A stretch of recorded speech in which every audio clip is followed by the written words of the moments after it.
তোমার best friend হবে তোমার বউ, তোমার বউ হবে তোমার জীবনের সেরা বন্ধু।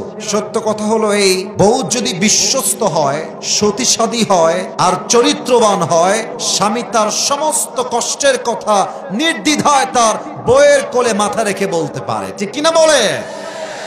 বন্ধুর বাইক থাকলেই বন্ধু হওয়া যায় না, বন্ধুর আইফোন থাকলেই বন্ধু হওয়া যায় না। বন্ধু হবে সে যে আমার লাইফের সবচেয়ে কঠিন মুহূর্তে আমার হাতটা শক্ত করে ধরে রাখবে, ঠিক কিনা বলে? আপনাদের এখানে যারা এসেছেন, যুবক যারা, সবাই বন্ধু বান্ধব নিয়ে এসেছেন। মনে রাখবেন, জীবনের সবচেয়ে বড় গুরুত্বপূর্ণ চ্যাপ্টার হচ্ছে বন্ধু। বন্ধু ভালো হলে আরেক বন্ধু ভালো হয়, বন্ধু গাঞ্জাখোর হইলে আরেক বন্ধু গাঞ্জাখোর হয়। যার বন্ধু যেমন সে আসলে মোটামুটি তেমনই হয়। দুনিয়াতে যারা তোমরা একে অপরের বেস্ট ফ্রেন্ড ছিলে, ক্লোজেস্ট বুজম বাডি, সবচেয়ে নিকটতম বন্ধু, যারে ছাড়া খাইতে ভাল লাগে না, যারে ছাড়া ঘুরতে ভাল লাগে না, যারে ছাড়া ঘুরতে মজা লাগে না, যারে ছাড়া আড্ডা মজে না, যারে ছাড়া বিপদে কাউরে খুঁজে পাওয়া যায় না।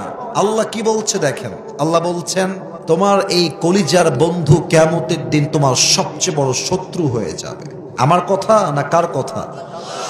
আমার কথা। আপনি বলতে পারেন যে আসিফ হুজুর মেবি ভুল বলছে, বাট আল্লাহর কথায় কোনো সন্দেহ থাকতে পারে না। আল্লাহ বলছেন your best friend will be the biggest enemies on the day of judgment. তোমার বেস্ট ফ্রেন্ড কিয়ামতের দিন তোমার সবচেয়ে বড় শত্রু হবে। এখন নাও দ্য কোয়েশ্চেন ইজ, প্রশ্ন হলো, আচ্ছা হুজুর, আমার কলিজার বন্ধু কিয়ামতে আমার শত্রু হবে কেন? যে মানুষটা আমার বিপদের সাথে থাকে, যে মানুষটার সঙ্গে আমি একসঙ্গে বাইকে করে ঘুরি, যে মানুষটাকে নিয়ে আমি একসঙ্গে স্কুলে যাই, যে মানুষটা একটা বিস্কুট খাইলেও আমাকে দিয়ে খায়, এই মানুষটা আমার সবচেয়ে বড় শত্রু কেন হবে? কারণটা বোঝেন। এর কারণ হলো, আপনার বন্ধু যে আপনাকে পার্কে মেয়ে দেখার জন্য নিয়ে যায়, যেই বন্ধু আপনাকে আপনার হোয়াটসঅ্যাপে উলঙ্গ ভিডিওর লিঙ্ক শেয়ার করে, আপনার যেই বন্ধু আপনাকে টিকটক করতে বেশি মোটিভেট করে, আপনার যেই বন্ধু আপনার গার্লফ্রেন্ডের সঙ্গে প্রেম করতে সহযোগিতার হাত বাড়ায়, এই বন্ধু কিয়ামতের দিন আপনার সবচেয়ে বড় শত্রু হয়ে যাবে। কেন হবে? আপনি দেখবেন যে আল্লাহ রাব্বুল আলামিন আপনার জন্য জাহান্নামের ফয়সালা করে দিয়েছেন। কেন জাহান্নামের ফয়সালা? ওই যে গাজীপুরে অমুক মেয়ের দিকে আপনি অশ্লীল চোখে তাকিয়েছিলেন, অমুক দিন আপনি একটা হিন্দি সং লিঙ্ক পাওয়ার জন্য ক্লিক করে দেখেছিলেন, ওই চোখের গোনার জন্য, জেনার জন্য আজকে আপনার জাহান্নামটা অবধারিত হয়ে গেছে। এবার আপনি আপনার বন্ধুর সঙ্গে ফেস টু ফেস হবেন।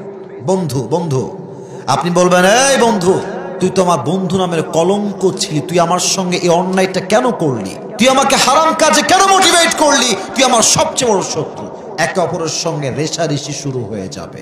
তবে আল্লাহ বলছেন ইল্লাল মুত্তাকিন, তবে সেই বন্ধু তোমার কিয়ামতেও বন্ধু থাকবে যেই বন্ধু তোমাকে জেনার থেকে ফিরিয়ে রেখেছে। তুমি তোমার বন্ধুকে একটা বাজে ভিডিওর লিঙ্ক শেয়ার করেছো, তোমার বন্ধু তোমাকে স্পষ্ট বলে দিয়েছে, এই বেটা, আমার বন্ধু তুই হয়ে থাকলে আগামীতে কোনো বাজে ভিডিও লিঙ্ক আসলেই তোকে ব্লক করে দিব। তুই যেই মেয়ের সঙ্গে প্রেম করবি, জেনা করবি, তুই তাকে বিয়ে কর, যদি তুই অন্যায় কাজে থেকেই যাস, তুই আমার বন্ধু হওয়ার কোনো যোগ্যতাই রাখবি না, ঠিক কিনা বলে?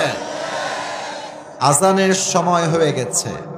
গাজীপুরের সেনাবাহিনীর ক্যান্টনমেন্টের পাশে আপনারা দাঁড়িয়ে আছেন, আসরের আজান হচ্ছে, বাইকে আছেন তিনজন বন্ধু। আপনার যে বন্ধু বলবে, বন্ধু স্টপ দ্য বাইক, থামা, বাইক থামা, চল, let's go and pray together, চল আমরা নামাজ পড়ে আসি। ওইটাই আপনার আসল বন্ধু, ওইটাই আসল বন্ধু। যে বন্ধু মেয়ে দেখলে বলে যে বন্ধু চল, হাসবেন না, তোর লাইন আমি করাই দিব, চল, ওইটা আসল বন্ধু নয়।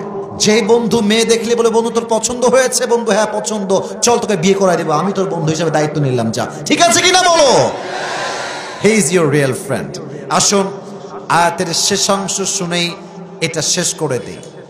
আল্লাহ রাব্বুল আলামিন তার পরের আয়াতে বলছেন, ইয়া ইবাদি লা খাউফুন আলাইকুমুল ইয়াওমা ওয়ালা আনতুম তাহজানুন। তবে কিয়ামতের দিন তাদের কোনো টেনশন নেই, তাদের কোনো চিন্তা নেই, যেই বন্ধু আরেক বন্ধুকে নামাজের দিকে ডেকেছে, যেই বন্ধু আর এক বন্ধুকে দাড়ি রাখার জন্য মোটিভেট করেছে, যেই বন্ধু তার আর এক বন্ধুকে হালাল কাজে মোটিভেট করেছে, আল্লাহ কিয়ামতের দিন ডাক দিয়ে বলবে, এই বন্ধুরা, এই যুবক ভাইরা, আসো আমার জান্নাতে প্রবেশ করো। লা খাউফুন আলাইহিম, তাদের কোনো ভয় নাই, তাদের কোনো চিন্তা নাই, তাদেরকে জান্নাত দিবে একজন। আওয়াজ দিয়ে বলেন সবাই, তিনি কে? এজন্য একটু তোমরা তোমাদের বন্ধুর দিকে আজকে তাকাও। এটা আমার মাহফিলের first and very important message for all the young people. বন্ধু যদি ভালো হয়, কিপ কন্টিনিউ, চালিয়ে যাও, বন্ধুত্ব সামনে নিয়ে যাও। আর যদি দেখো তোমার বন্ধু নামাজে নাই, গাঞ্জা খায়, বিড়ি খায়, বাইক চালায়, টিকটক করে বেড়ায়, তুমি একজন মুসলমান ঘরের সন্তান হিসেবে কোনো গাঞ্জাখোর তোমার বন্ধু হতে পারবে না। Change your friend circle. তবে হ্যাঁ, আমি মনে করি যে বন্ধুর বাইক থাকলেই বন্ধু হওয়া যায় না, বন্ধুর আইফোন থাকলেই বন্ধু হওয়া যায় না। বন্ধু হবে সে যে আমার লাইফের সবচেয়ে কঠিন মুহূর্তে আমার হাতটা শক্ত করে ধরে রাখবে, ঠিক কিনা বলে? আর আমি তো মনে করি যুবকরা বউরে যেই পরিমাণ বিশ্বাস করে তার চেয়ে বন্ধুরে বেশি বিশ্বাস করে। হ্যাঁ, এই জন্য আল্লাহ আমাদের সবাইকে বন্ধুত্ব নির্বাচনের ক্ষেত্রে সঠিক বুঝ দান করুক। পড়েন সবাই আমিন। তবে একটা হাদিস বলে দেই বন্ধুত্বের ক্ষেত্রে, এই যে ডানে বেশি যুবক, তোমরা আমার চোখে চোখ রাখো। বন্ধুত্বের ক্ষেত্রে শেষ একটা হাদিস বলছি। আল্লাহর হাবিব বলেছেন, তোমার বেস্ট ফ্রেন্ড হবে তোমার বউ। তোমার বউ হবে তোমার জীবনের সেরা বন্ধু। সত্য কথা হলো এই, বউ যদি বিশ্বস্ত হয়, সতীসাধী হয় আর চরিত্রবান হয়, স্বামী তার সমস্ত কষ্টের কথা নির্দ্বিধায় তার বউয়ের কোলে মাথা রেখে বলতে পারে, ঠিক কিনা বলে? আল্লাহ আমাদের সবাইকে, এদের বউ নাই মনে হয়, এদের কারো বউ নাই মনে হয়।